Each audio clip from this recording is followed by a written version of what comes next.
Hello, everyone, and welcome to today's webinar. My name is Rachel Klein, and I will be your presenter today. Today, we are focusing on customizing fields in the membership module. So we're going to look at creating different customized fields. We're going to look at editing existing ones, reordering them, and pretty much just how to manipulate or customize the individual record when you're in membership and you're working in people. Let's go ahead and get started. I already opened up membership here. So when you open up the membership module, first thing you're going to see is this big blue box here. These are kind of quick links or shortcuts in here to get you to different areas of the program. I'm going to click on People. And when People opens, it's always going to open up and display the first person in your People database. So for example, our first person we see is Miss Nina. If you look on the left, this record here, this is your family record, okay? And then on your family record, you're going to have several tabs across the top to take you to different options or information to fill out for the family record itself. Now, Nina, if we look down here, we can see she's the only person in this family, which is fine. Now, when we look to the right, this is the individual record. Okay, so if we go to a family that has multiple people, let me get to the Bernards real quick. There's a couple of them. So here on the Bernards, again, here's the family record, and then we have 4 people that make up this family. And as we click on each of those records, when we look to the right, you can see their individual information is going to change and update. Okay, now, you also have several tabs over here. These are customizable. You can go in and add information as you wish. I've done other webinars covering all these tabs, so if you want more information about those specific tabs, head out to the Resource Center at churchwindows.com and you'll be able to find that video there. But what we're talking about today specifically are these individual fields. So this section over here on the right is what we're going to focus on, okay? You may have a scroll bar at the bottom. Go left and right, or you may have a scroll bar over here on the top to scroll up or down. Really just depends on your setup of the screen, okay? Over here on the right, you have a Customize Fields button, which we are going to jump in shortly. But then you also have this, kind of these little zigzaggy buttons. It's how you arrange the order of the fields. So you have the option to arrange the fields across and then down. So left or right here, across and down, or you have the option to go down and then across. So everything's going to be ordered here, then it's going to wrap up here and continue down here.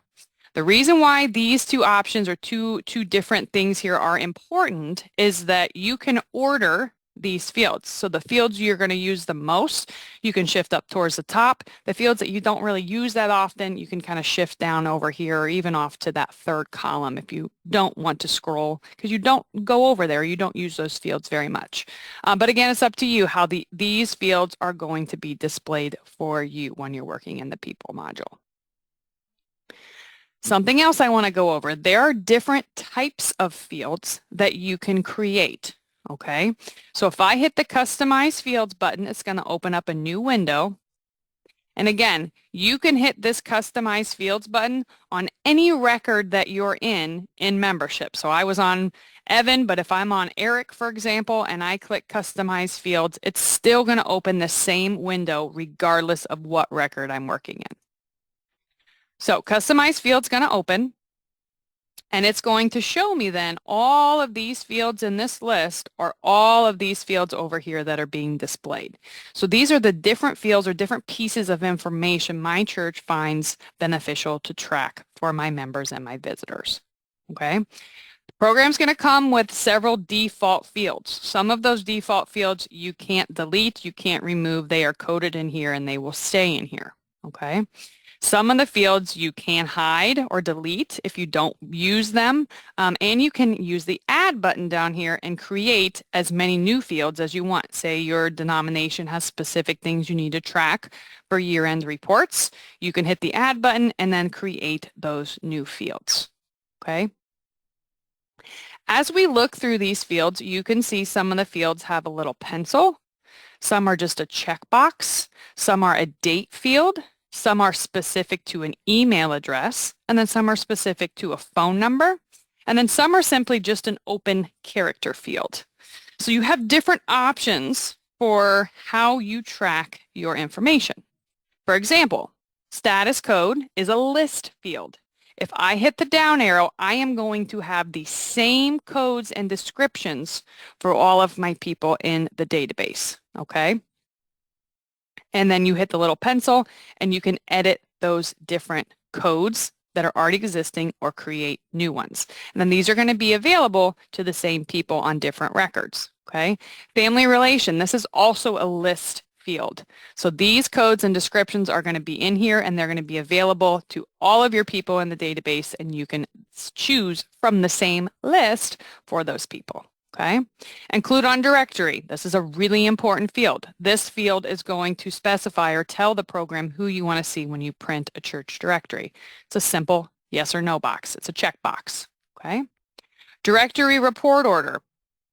This field is very, very, very important. And by default, this field is going to be required. You should have this filled in for every single person. So if you have this field blank on someone, the program's going to bark at you and say, you know, this should really be filled in. This is going to have, again, the same codes for everybody, and it's going to tell the software who's who within the family. Every household needs a primary. So when we started on Nina, since she's a single person, she would definitely be the primary because she's the only one in the family. So every record you have in people, it's crucial that you have this filled in. Okay, that really gives the program good information for who's who for reporting and exporting purposes. Okay, let's go back over here to customize fields. And the nice thing, or an option I should say, about this customize fields screen is if you have more than one category, you can create the customized fields specific to the category of the individuals. So for example, the things you track for members could be different than the items you need to track for your visitors. So you can change and select a different category and then set up your customized fields that's specific to your member category. For example, your visitors aren't, I should say 99% of the time, there's always an exception. Your visitors aren't going to have a membership date. Okay, because they're not members. That's simply not a field you would need to track for visitors. So you can swap the category to visitors and you can uncheck membership date because that's not something visitors are going to have. Okay, again, there's always the exception, but for the most part, visitors aren't going to have a membership date. If they did, they'd be a member. Okay. So that's something to think about. You can set up these customized fields for different categories that you use in the database. Now, here first, you have a visible column. Visible, pretty straightforward. If it's checked, you're going to see this field. If you uncheck it, this field will not show. Okay? Now, as soon as I uncheck this field, it's going to ask me, do I want to make this field invisible for just this category, which is just members, or do we want to do it for all categories? So you can decide if this affects just the category you've selected or your members and your visitors category. Okay, so see, now it's gone. Again, it's all customizing, and nothing is permanent or going to delete data. You can simply rearrange how the information is displayed. Okay. Here is your name column. This is simply the name of the customized field back here. If you find you want to change the name of something, you can click in and make adjustments to those fields. Now, keep in mind, some of these fields are not going to let you change them. And that's a safeguard to you. That is to keep data consistent and reliable when you go to look at people's records or generate those reports that you need. So for example, let's see, these gray fields, you're not going to be able to edit the name. You can click in here all you want and you're not going to be able to change it. If you come down here, you can click in these lighter colored fields and you can say, well, maybe we want this to say primary email instead. I don't know. I'm just coming up with something. But any of the light white fields, you're going to be able to edit the name. Any of the dark gray fields are those hard-coded fields that you're not going to be able to make adjustments to. Okay? If you don't like it, you don't want it there, just uncheck it and make your own field if you wish. Okay? The type column. This, again, same thing, lighter color, gray color. You can make changes or not make changes to them. You can click in here and you can specify what type of field this needs to be, right? Email fields need to have a type of email. This is crucial if you're going to use the emailing feature within Church Windows, okay? The program needs to know this field is an email field. I've had some people who use just a character field for their email addresses, which is just an open field, and you can type in whatever you want. That is not going to work if you want to email out of Church Windows. You need to make sure it's a type of email so the software knows to make its appropriate checks when doing emails, okay? Let's go back in here real quick. You also have a yes/no field. That's that little checkbox that I showed you. So it's either they have it checked or they don't. So you might have a field that would just be a yes or a no. You could do that. Character field, we talked about that. That's just an open character field. You can type in a note. You can add whatever unique information that you want. Date field needs to be used anytime you are tracking a date, right? So baptism date, confirmation date, membership date, marriage date, whatever date you are needing to track for someone, you need to use the type of date. Again, that keeps the software in line with what information you're typing in. Could you type a date in a character field? Absolutely. Should you do it that way? Probably not, okay? List field, we talked about list field. Let's go down to, marital status here, perfect. So this is simply a list field, marital status. This means everyone is going to have the same unique options when they go to that list field. So let's say we create this marital status field. It is going to be a list field. I want the same codes available for everybody. So if I create that field and then I come over here to my marital status field, I can see all the codes that have been created. But if I want to edit or add or make changes, I can hit the little pencil and I can come in here and I can add a new code with a new description and add it so it is part of the list. If I decide I don't want to use one of these codes anymore, you can hit the red minus to delete that code, but keep in mind anyone who has that information in that field and you delete the code here, it's going to take it off of everybody, okay? So sometimes on support calls, I have people clicking around in here and they think they want to remove this marital status off of Evan, and they come in here and they go, oh, okay, married. Well, there's a duplicate of it. I'm going to delete it. If you delete it here, big red minus sign, that's going to delete it off of everybody who has that code. That's going to remove the code completely. If you just need to get the code off of this individual person, again, we're on Evan, you would just hit the little X here, and that's going to get rid of it, okay? You want to pop it back in there, simply hit the down arrow and select it. All right, that's a list field. Let's see what we have next. Numeric, again, strictly number field, pretty straightforward. Phone field, you always want to use phone. So whether you're doing primary phone, home phone, work phone, cell phone, you need to use the phone option, okay? So a phone field, an email field, and a date field, you are not going to be able to adjust the size of those fields, okay? Those fields are going to be specific. Phone numbers, you're going to have the same amount of digits. Date, you're going to have month, month, day, day, year, year, year, year. Okay, so that is why using those preset type fields is really important for getting the right size so the program can keep consistent with the data that you're entering. Okay?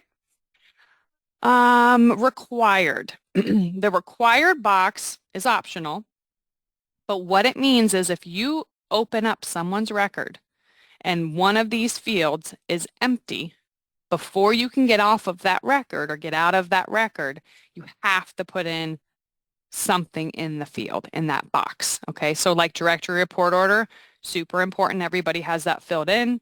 Required box is checked. There has to be some type of code in that field to be able to save and move off the record once you're on it, okay? Red minus sign, again, that's your delete. If you decide you just need to get rid of a field completely, you don't need to track it anymore, If it's red and available, you can hit the minus side to delete that field, okay? If you delete that field, the data that was in that field is gone, okay? So be mindful of when you come in here and delete stuff.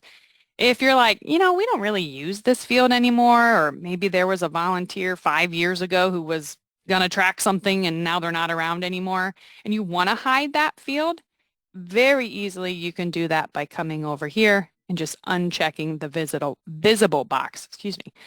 Say I want it on all categories.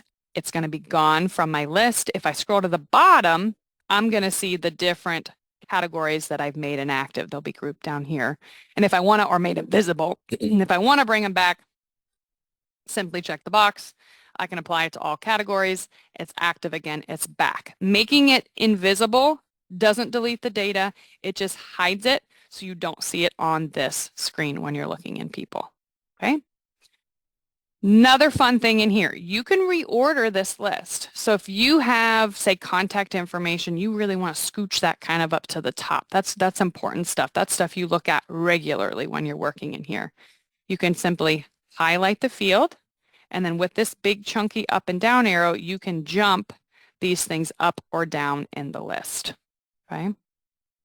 Stuff you don't use very often, hit the down arrow, highlight it, hit the down arrow, and you can scooch it down to the bottom of the list, okay? I'm kind of OCD about stuff. I like my dates kind of grouped together, my contact information grouped together, things like that. You can reorganize how they're displayed, okay?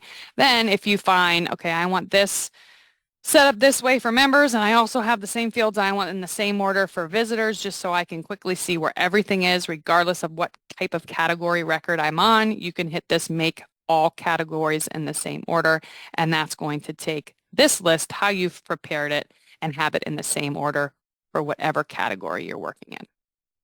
Okay? I would suggest coming, I know I do this a lot on my webinars, but I would suggest just kind of coming in here and looking at what fields you have, taking a moment or maybe talking with council or other people at the church and figure out, what information are we really needing to track? What do we need to be able to report on? And then those are going to be the fields you're going to really focus in and customize in your people screen so you can get the best data in to get the best data out for reporting purposes.